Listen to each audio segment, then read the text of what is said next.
Hey, Dr. Edy here, poolside. Today I want to talk about the power of boundaries, fences. They say good fences make good neighbors. For us to manage our resilience is very difficult, especially these days. So one of the things that I like to talk about and remind people is that we need to manage our own personal boundaries. Because if we don't manage our personal boundaries, we can't get the resilience we need, the restoration we need. And if we create effective borders and boundaries, we can relax and take care of ourselves.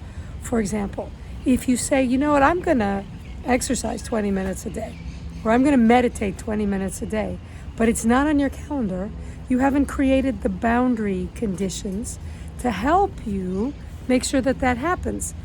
Also, you haven't created, let's talk about a few different kinds of boundaries. First kind is intrapersonal, the boundaries between you and yourself.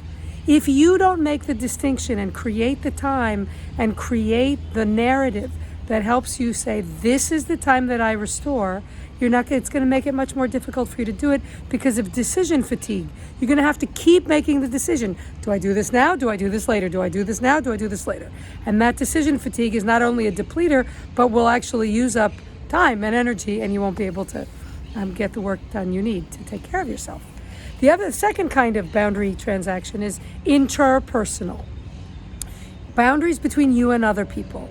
Do you have explicit agreements between you and your boss, you and your children, you and your pet, you and your spouse, you and your parents, that say, okay, listen, this is the time when I am blank, and I really can't be interrupted unless it's an emergency, or here's how you communicate with me. So making explicit boundary requests and conditions helps everybody. The third kind is what I call socio-personal boundaries, the boundaries between you and entities that are not humans, organizations, your laptop, your phone that's going bing. You need to manage the boundaries between you and things, items, and organizations. So if you can manage your boundaries, the good fences will help you be a good neighbor to yourself and to others. Hope that helps. Bye, Dr. Edy. Bye-oosh.